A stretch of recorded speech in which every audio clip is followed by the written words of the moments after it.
Hebrews 11 gives such a wonderful explanation about Moses. By faith, he refused to be called the son of Pharaoh's daughter. By faith, he identified with God's slave community. He really saw things clear. He made an amazing decision, really, to forfeit everything, to throw away this amazing opportunity to be raised as a prince. But the way the story comes out in the book of Exodus isn't quite so straightforward. There in Exodus, we see Moses actually blundering. He's in the palace. He sees an Egyptian mistreating a Hebrew slave. He bursts out and kills the Egyptian, hides the body, hopes no one's seen him. And really, it's just kind of very impulsive. Then the next day he goes up because two Hebrews are fighting one another. He goes out and kind of bangs their heads together and says, "Come on, you're brothers, what are you doing?" And they turn on him. "Who made you a ruler over us?" In Acts 7, Stephen's sermon says he supposed that his brothers would understand that God was sending them deliverance through him. But he really supposed much too much. God had not called him. God had not sent him.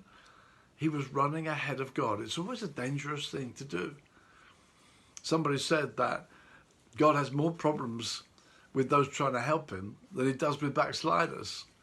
When we feel I can do God's work my way, it really doesn't work.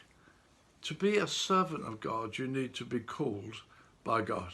You can't take it up as a hobby. You can't take it up as just something you think I'd like to do. It really does need God to do it.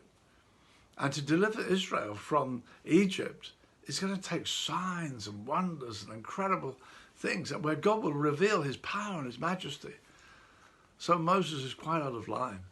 He's a young prince. He's just used to doing stuff. He doesn't need anyone's permission. He'll do it. But the Bible doesn't speak like that. The Bible doesn't say that the need constitutes the call. I used to go to missionary conferences where that sort of banner was over it. The need constitutes the call. If there's a need, you should go. But you can't just go. You need God to call you. It says in Romans, how will they hear without a preacher? Then it quickly says, how will they go unless they're sent? Then it says the fields are white to the harvest. Then it says, pray the Lord of the harvest to thrust forth labourers. Moses is going to meet all kinds of setbacks, problems, heartaches.